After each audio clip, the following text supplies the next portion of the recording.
따라합시다. 하나님을 아는 강한 백성. 아멘.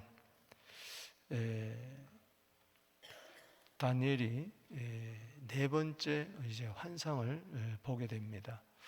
다니엘에 보면은 7장에 또 8장에 또 9장에 10장에 계속해서 연속적으로 환상을 보게 됩니다. 바다에서 올라오는 그 네 짐승, 사자, 곰, 표범, 그리고 극히 강한 짐승, 열불 달린 짐승을 보게 되죠. 이것은 페르시아, 바벨론, 페르시아, 또 헬라, 그리고 로마에 이어서 마지막 나라들을 이야기하는 것이고,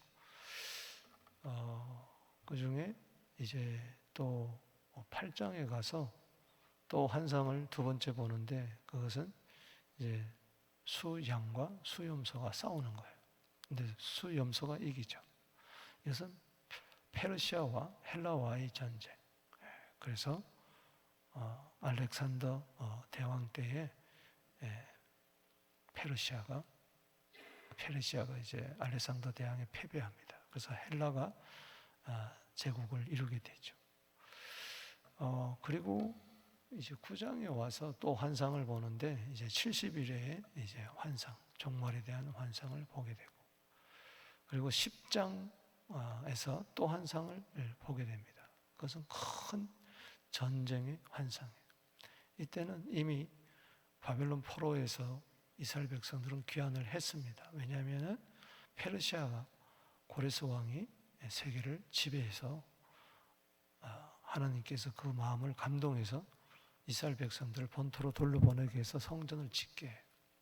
그러고 나서 한 3년쯤 지나서 그때 다니엘 나이는 이미 이제 90이 가까운 이때에 기도 중에 큰 환상, 전쟁에 관한 환상을 보게 됩니다.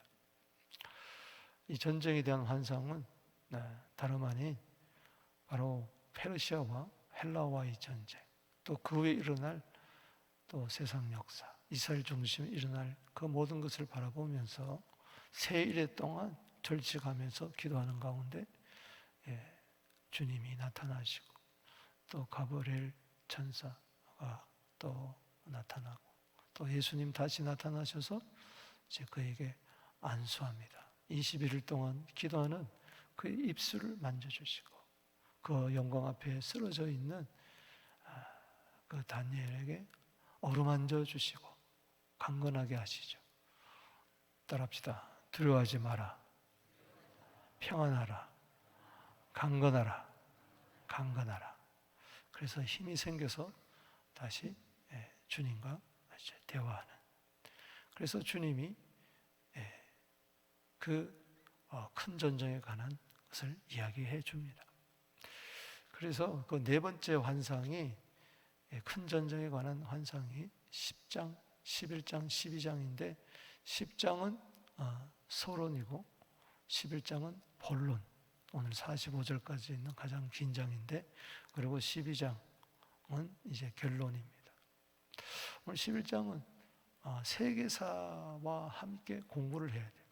여러분, 말라기 이후에 예수님 오실 때까지, 세례 요한이 나타날 때까지, 그때가 신구약 중간시대 400년인데 그때 이야기가 오늘 11장에 아주 자세히 기록되어 있습니다.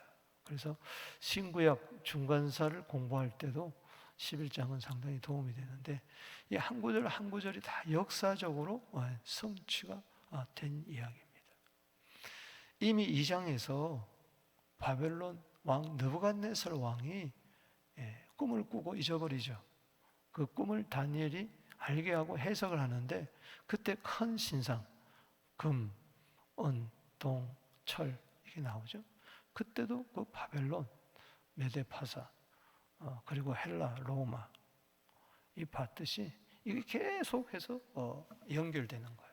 그래서 11장은 바벨론 느부갓네살이 본 그 큰 금신상, 그리고 다니엘이 본 그 첫 번째 네 짐승, 또 그 수염소, 또 70일에 또 큰 전쟁에 관한 환상, 이게 다 연결되는데 11장은 그 총 집합체. 오늘 본문 말씀은 1절에서 27절 그리고 28절에서 35절 36절에서 45절 크게 세 번으로 간단히 나누면서 주요 요점만 말씀 교훈만 얻도록 하겠습니다. 먼저 첫 번째는 세상의 역사 주관자는 하나님이시라는 것입니다. 자, 여기 1절 말씀에 보면 구약의 예수님이 이렇게 말씀하십니다. 내가 또 메대 사람 다리오 원년에 일어나 그를 도와서 그를 강하게 한 일이 있었느니라. 즉 5장 끝에 보면은 벨사살 왕, 바벨론의 마지막 왕이 이제 죽죠. 그때 누구한테 죽느냐? 바로 메대 사람 다리오 왕. 이때 다니엘이 6장에 이제 사자굴에 들어가기도 하는데, 누가 했습니까? 누가 바벨론을 이기게 했어요? 하나님이 하셨다는 거예요. 다리오가 힘이 있어서가 아니고 누가 하셨다? 따라합시다. 내가는 바로 하나님이죠. 하나님이 하신 거예요. 따지고 보면. 그래서 세상 역사가 막 흘러가는 것 같지만 그 나라의 흥망성쇠가 전부 다 누구 손에 있다? 하나님 손에 있다. 다니엘의 뜻이 하나님이 재판관이시다. 하나님이 통치자다. 하나님이 공의로 모든 것을 다스린다는 것을 알려주고 있어요.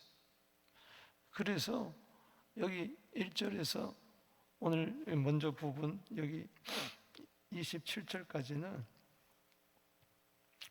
이 바벨론 이후에 메데, 페르시아, 그리고 헬라, 그리고 로마까지, 특별히 헬라 중심으로 헬라가 알렉산더 대왕이 죽은 이후에 네 나라로 갈립니다. 네 장군이 다스리는데 그 중에 남방왕 애굽, 그리고 북방왕 시리아 중심으로 전쟁이 벌어지는데, 이것을 흔히 시리아 전쟁이라고 하는데 1차, 2차, 3차, 4차, 5차 계속해서 이제 서로 물고 뜯어요.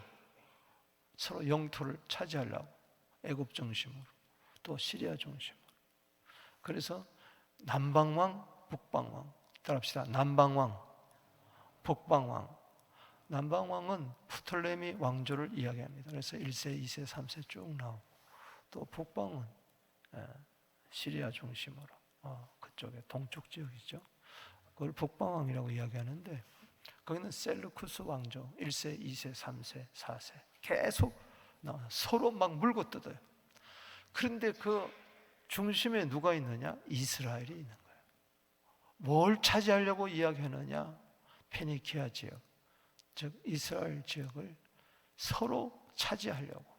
그래서 한편에서는 남방 왕이 프톨레미 왕조가 또 차지하게 되고, 또 한 번은 또 북방 왕 셀루쿠스 왕조가 또 차지하게 되고, 그러면서 치열한 전투가 벌어지고, 이제 마지막에는 로마가 개입이 됩니다. 이제 헬라가 망하게 되죠. 로마에 의해서. 그래서 이 로마 시대까지, 또 마카비 혁명까지, 기원전 한 160년 전, 그때까지 이야기가 세계 역사 그대로 여기에 펼쳐지는 것을 우리가 알 수가 있어요. 근데 이 배후에는 누가 개입하고 있습니까? 누가 주관하고 있어요? 바로 하나님이, 이스라엘 중심으로. 그래서 여러분들이 보면은 이스라엘 지도가 세상 중앙에 있다 그랬어요. 그래서 따라합시다. 애굽. 자, 전 세계를 먼저 최초로 지배한 나라가 누굽니까? 애굽이에요. 지금도 여기 애굽이 계속 나오지만은 애굽이 누구한테 망합니까? 아수르에게 망해요. 다 아수르. 그 다음에 어디 나라? 바벨론. 그 다음에 어느 나라? 페르시아. 그 다음에 어디? 헬라. 그리고 뭐요? 로마. 로마 이후에 지금까지, 로마가 동로마, 서로마로 갈라지고 망한 이후에 지금까지 전 세계를 지배한 열강이 아직 나타나지 않았어요. 그게 뭐 미국이 될지 소련이 될지 영국이 될지 독일이 될지 그동안 1차, 2차 전쟁을 통해 세계대전을 통해서 서로 자기가 열강이 되려고 세계 최고의 나라가 되려고 하지만 아직까지 되잖아요. 그러나 마지막 시대에 분명히 세계 열강이 나오고 맙니다. 이게 성경의 이야기인데 따지고 보면 이게 전부 다 누구 중심이에요? 이스라엘과 연결되어 있어요. 보세요. 이스라엘 애굽에 들어가서 몇 년 동안 종살이 합니까? 430. 그다음 애굽이 아수르에게 망했다 그랬죠. 북방은 왕이 북이스라엘이 아수르에게 망했잖아요. 그리고 그 다음에 아수르는 바벨론에게 망하는데 남유다가 바벨론에게 잡혀가서 성전 다 불타잖아요. 그 다음에 페르시아 왕 때 이스라엘 백성이 본토로 귀환하잖아요. 그런데 헬라가 또 먹으니까 헬라의 그 남방왕, 북방왕 이것들이 싸우면서 이스라엘을 그렇게 괴롭히는 거예요. 그래서 마카비 혁명도 일어나고 그리고 예수님 당시에 로마가 그때는 지배를 할 때 그 이스라엘이 로마에게 얼마나 당합니까? 여러분 로마에 가보면은 그 뭐죠? 그거? 콜로세움. 콜로세움. 그 유대인들이 지은 거거든요. 수만 명이 가서 그거 지었어요. 노예로 잡혀가서. 그러다가 예수님 말씀처럼 성전이 돌 위에 돌 하나 남지 않겠다. 헤롯이 40년 동안 지어왔던 그 성전이 결국은 로마의 티투스 장군에 의해서 망하고 그리고 이스라엘은 전 세계로 흩어졌다가 1948년도에 다시 이제 모이기 시작한 이제 마지막 때 이제 서국이죠. 이게 보면은 세계사가 전부 다 어디 중심으로 이루어져요? 이스라엘 중심. 그래서 이스라엘의 하나님 여호와가 참 하나님이라는 것을 역사 속을 통해서 알려주게 됩니다. 오늘 여기 보세요.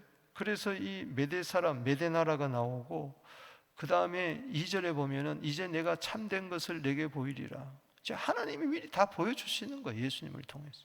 보라, 바사에서 페르시아에서 새 왕이 일어날 것이요 그 후에는 넷째는 이것은 바로 에스더 시대의 아하수에로 왕을 말합니다. 바사의 아하수에로 왕을 그들보다 심히 부유할 것이며 그가 부유함으로 강해지는 모든 사람을 충동해 헬라 왕을 지금 100만 군대를 이끌고 헬라와 싸우지만 결국은 헬라에게 집니다. 누구에게? 헬라에 누가 나타나느냐? 알렉산더가 나타나요.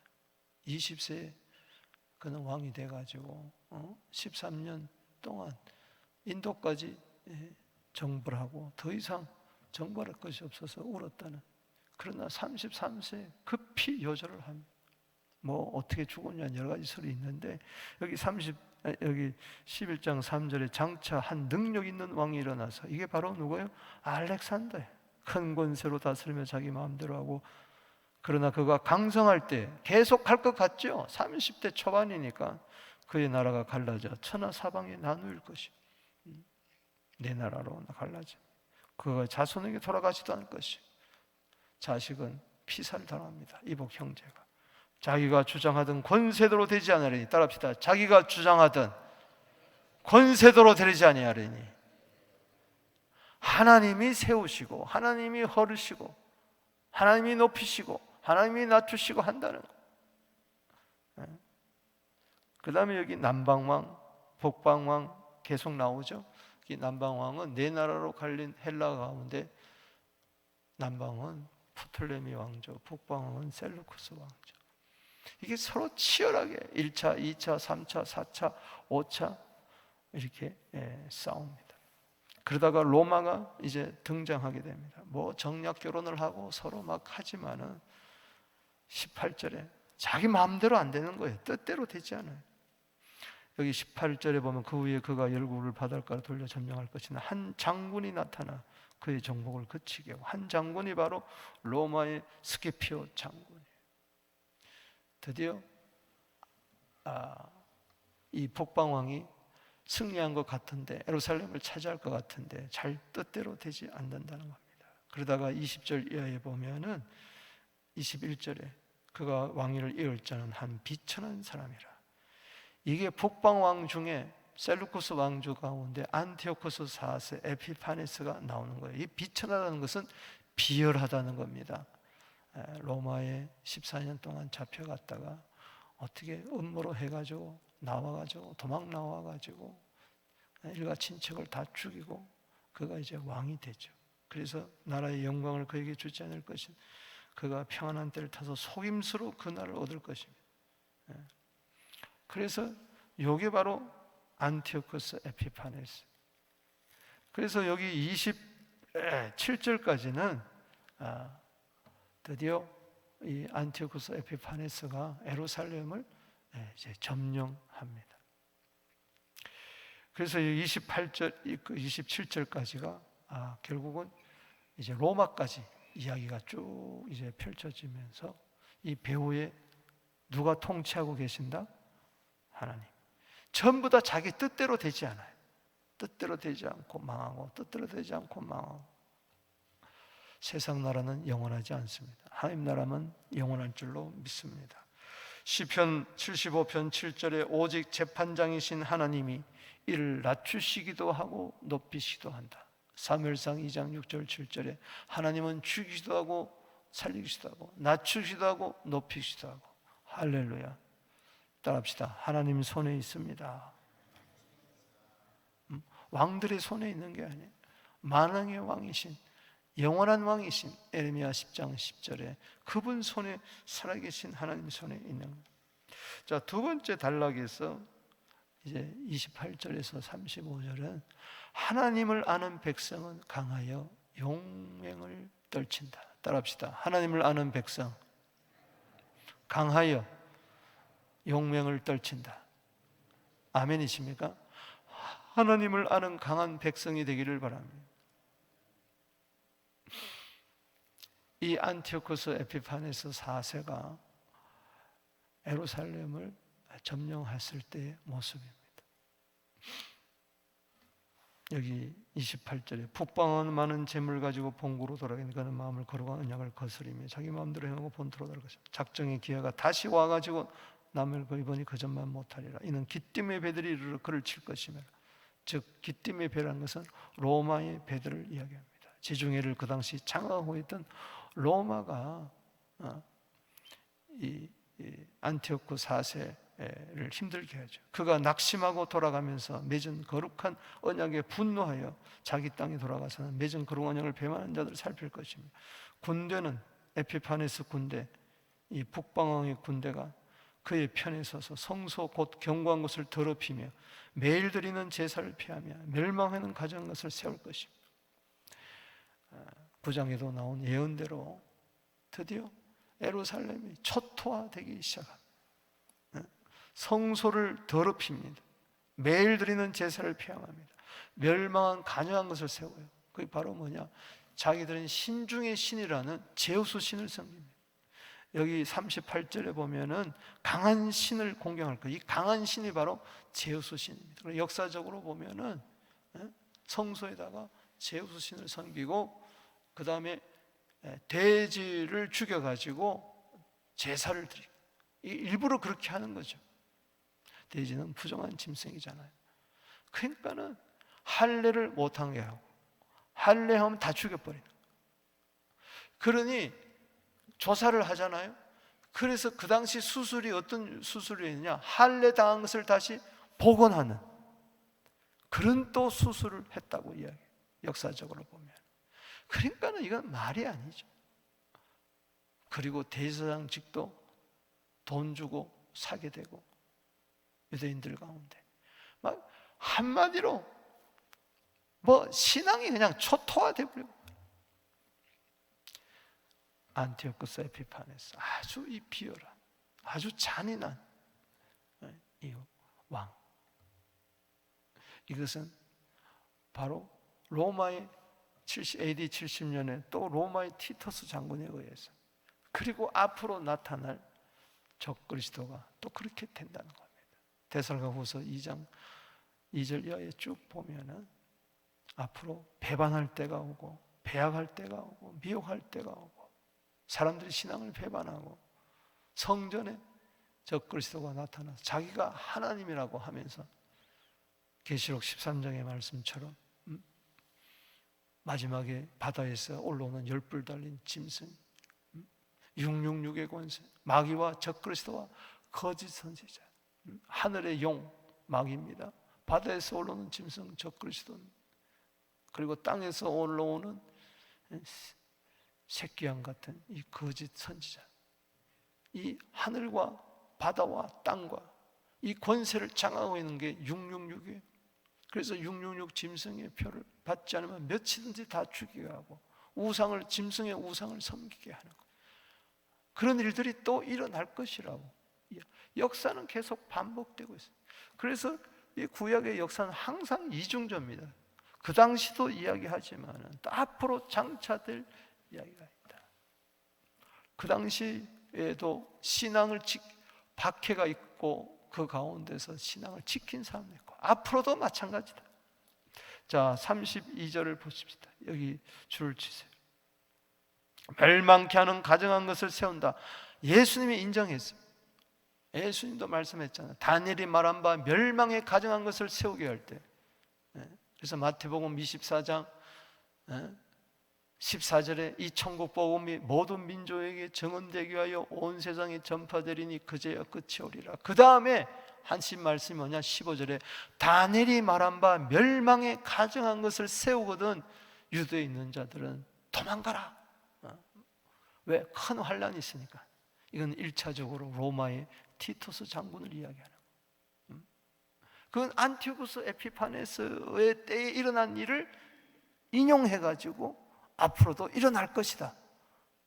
40년 후에 그 일은 정확하게 일어났어요. 이것은 또 바울이나 이런 사람들 보면은 앞으로 마지막 때에 한 번 더 적그리스도가 일어날 거예요. 그 후에 그 전에도 적그리스도 같은 세력들은 많이 일어나죠. 히틀러부터 시작해서 지금 김일성, 김정일, 김정은 다 마찬가지 아니겠어요? 70년 동안 또 공산주의들 다 마찬가지입니다. 얼마나 많은 교회를 핍박했어요. 32절에 시작. 그가 또, 자 32절 줄 칩시다. 요절입니다. 오늘 시작. 그가 또 언약을 배반하며 악행하는 자를 속임수로 타락시키고, 따라합시다. 배반하고 타락하고. 여러분들 절대 믿음을 배반하지 않게 되기를 바랍니다. 절대 타락하지 않게 되기를 바랍니다. 히브리서 6장에도 타락을 뭐라고 이야기했느냐? 예수의 피를 부정한 걸로 여기고 하나님의 아들의 피를 짓밟는다 그랬어요. 무슨 이야기냐? 전에는 예수 피로 말미암아 내 죄 사함 받았다, 나는 구원 받았다, 나는 하나님의 자녀다 이러더니 신앙의 핍박이 오니까 전부 다 배반해버리는, 전부 다 타락해버리는 거예요. 이런 때가 온다는 거예요. 그래서 예수님이 누가복음 18장 8절에 인자가 올 때에 세상에서 믿음을 보겠느냐? 누가복음 8장 13절에 보면은 돌짝밭에 뿌린 씨앗은 잠시 믿어 기쁘지만은 잠깐 믿었다 그랬어요. 환난을 인하여 믿음을 배반하는 자라 그랬어요. 여러분, 환난 때문에 믿음을 배반하지 않게 되기를 주 이름으로 축원하는 것입니다. 경제적으로 어렵다고 배반하면 안 돼. 하나님이 살아계신다면 왜 내 사업을 이렇게 어렵게 힘들게 해? 교회가 왜 이래 하면서 믿음을 배반하는 사람들이 있어요. 오늘 교회가 뭐야? 목사들이 뭐야? 하면서 하나님은 안 계셔. 다 가짜예요.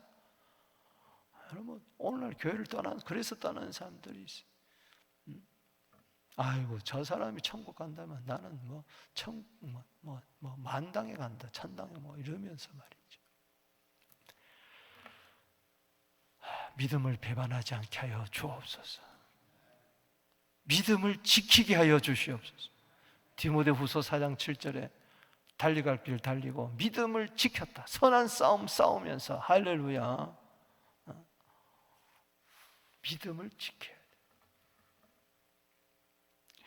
여기 배반하고 타락하나 오직 자기 하나님이 아는 백성은 강하여 용맹을 바라리라. 따라합시다. 오직 자기의 하나님을 아는 백성은 강하여 용맹을 바라리라. 그래서 이번 주일날도 말씀하겠지만 나의 하나님, 나의 하나님, 이게 중요한 거예요. 창세기 1장 1절에 하나님이 나의 하나님입니다. 할렐루야. 요한복음 3장 16절에 하나님이 나의 하나님이에요. 아멘이십니까? 하나님을 안다는 것은 하나님을 나의 하나님으로 만난 거예요. 그냥 지식적으로 하나님이 살아계신다, 그냥 유실론자가 아니고, 유실론자가 구원받는 게 아니라 하나님을 나의 하나님으로 모시는 자. 할렐루야. 예수님을 나의 구주로 모시는 자. 그래서 영생이라는 것은 유일하신 참 하나님과 그를 보내신 자 예수 그리스도를 아는 것이라고 요한복음 17장 3절에 이야기했습니다. 그 당시도 그래서 하시딤들, 경건주의자들, 이 사람들은요, 많은 유대인들이 순교를 당했어요. 앞으로도 많은 순교가 있을 것입니다. 다섯째 인을 뗄 때 수많은 사람들이 피를 흘린다 그랬어요. 그래서 우리는 순교자의 반열에 그거 아무나 들어가는 것도 아니에요. 하나님은 우리, 여러분 못할 것 같죠? 그러나 하나님이 허락하시면 이 한 목숨도 아낌없이 드릴 수 있는 그런 또 신앙도 하나님이 허락해 주실 줄로 믿습니다. 따라합시다. 하나님을 아는 백성은 강하여 용맹을 바라리라. 그래서 고린도서 16장 13절에 믿음에 굳게 서서 남자답게 강건하게 되기를 바랍니다. 여호와를 바라는 너희들이여 강하고 담대하라. 따라합시다. 강하고 담대하라. 그래서 때로 이런저런 환난을 당할 때에 계속해서 우리의 믿음을 견고해야 돼요. 믿음 위에 굳게 서서.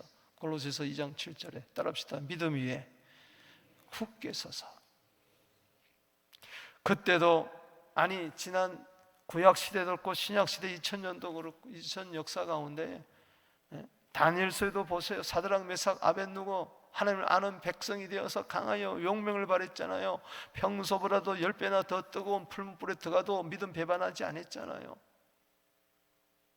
바벨론 왕 시대, 또 메데 다리오 왕 시대에 다니엘은 사자굴에 들어가도 기도를 쉬지 않았잖아요. 믿음을 배반하지 않았잖아요. 이게 하나님의 은혜입니다. 할렐루야. 여러분 참 믿음 허락하여 주시옵소서. 그래서 33절에서 35절까지 수많은 핍박과 어려움 가운데 오히려 정결하게 되는, 히브리서 11장 33절에 믿음으로 나라를 이기기도 하고 의를 행하기도 하고 약속을 받기도 하고 불의 세력을 멸하기도 하고 칼날을 피하기도 하며 연약한 가운데서 강하게 되기도 하며 전쟁 중에 용감하여 이방인의 진을 물리치기도 하며 할렐루야 믿음의 용사들이 될지어다. 다음에 36절에서 45절까지는 이겁니다. 따라합시다. 악한 자의 마지막은 멸망이라. 최후 승리는 교회에 주어진 줄로 믿습니다. 보세요. 그 왕은 자기 마음대로 행하며 스스로 높여, 36절 읽어봅시다. 시작. 그 왕은 자기 마음대로 행하며 스스로 높여 모든 신들보다 크다며 비상한 말로 신들의 신을 대적하며 형통하기를 분노하심이 그칠 때까지 하리니 이는 그가 작정한 일을 반드시 다 때가 있다는 거예요. 그래서 성경에 다니엘서에도 계시록에도 이야기하잖아요. 42달 1260일 한때 두때 밭때 다 이게 곧 때가 있다는 거예요. 환난의 때가 지나면 저들은 망하는 겁니다. 지금은 지 마음대로 스스로 높이고 기고만장하지만은 무너질 때가 있다. 그래서 저 끝에 가보면은 자 45절 읽어보겠습니다. 시작. 그가 장막 궁전을 바다와 영화롭고 거룩한 사이에 세울 것이나 그의 종말이 이르니 도와줄 자가 없으리라. 거기다 줄을 치세요. 종말 때에 도와줄 자가 없어요. 적용하세요. 악인은 마지막 때에 도와줄 자가 없어요. 그러면 마지막에 어디로 갑니까? 그래서 적그리스도도 최후가 계시록 20장 10절에 보면은 거기 666이 다 들어가는 거예요. 거짓 선지자, 적그리스도가 미리 들어가고 나중에는 마귀가 최후로 거기 들어가 버리고 말해요. 여러분, 악한 자는 망합니다. 할렐루야. 누가 악한 자냐? 마지막에 도와줄 자가 없어. 세상 끝에 도와줄 자가 없어. 내 인생의 마지막에 죽는 순간에 도와줄 자가 있어야 됩니다. 할렐루야. 숨을 헐떡거리고 이제 심장이 점점 약해지고 박동 소리가 점점 약해지고 호흡이 거칠어지고 숨을 내몰아 쉴 때에 그때는 부모도 못 도와줘요. 자식도 못 도와줘요. 아내도 못 도와줘요. 남편도 못 도와줘요. 그 누구도 못 도와줘요. 그때 도와줄 자가 하나님이십니다. 믿습니까? 세상 마지막에 큰 환난이 올 때 도와줄 자가 없으면 안 돼. 도와줄 자가 나타나야 내가 믿음도 지키는 거야. 영원한 저 천국에 들어가는 거야. 시편 46편 1절에 하나님은 우리의 피난처시요 환난 중에 만날 큰 도움이시라. 도울 자. 저는 오늘 새벽에 일어나서 묵상하면서 주님, 도와줄 자. 마지막에만 도와주는 게 아니고 지금도 하나님은 나를 도와줍니다. 이 박 목사를 도와줄 자는 하나님밖에 없어요. 우리 교회를 도와줄 자는 하나님밖에 없어요. 여러분 가정과 자녀를 도와줄 자는 하나님밖에 없어요. 의인은 누구냐? 하나님이 도와주는 자가 의인입니다. 악인은 누구냐? 도와줄 하나님을 만나지 못한 자. 시편 1편 6절에 복 있는 사람 이야기하는데 마지막은 뭐예요? 악인의 길은 망하리로다. 의인의 길은 여호와께서 인정하나 악인의 길은 망하리로다. 지금은 잘 나가는 것 같죠? 기고만장하고 잘 사는 것 같죠? 잠언 16장 25절에 어떤 사람의 길은 바르나 필경은 사망의 길이니라. 마지막은 결국은 사망이다. 말씀을 맺습니다. 오늘요, 우리는 하나님을 아는 백성이 되어야 돼요. 온 세상의 주관자 하나님이십니다. 할렐루야. 통치자 하나님이십니다. 나는 하나님의 백성입니다. 강하여 용맹을 바라십시오. 악인의 형통을 부러워하지 마십시오. 기죽지 마십시오. 악인은 도와줄 자가 없는 자가 악인이에요. 우리는 오늘도 하나님이 도와주실 줄로 믿습니다. 오늘 나를 도와주시옵소서. 에베네셀의 하나님, 지금까지 도와주셨으니 앞으로도 도와주실 줄로 믿습니다. 우리 두 손 들고 기도합니다. 세상 역사 예언한 대로 다 이루어졌어요. 신구약 중간사가 오늘 11장에 다 함축되어 있는데 이대로 이루어졌어요. 앞으로도 세상 역사는 말씀대로 이루어질 줄로 믿습니다. 우리가 이 마지막 시대에 믿음을 지키게 하여 주시옵소서. 우리 기도하며 나갑니다. 주여, 주여, 주여.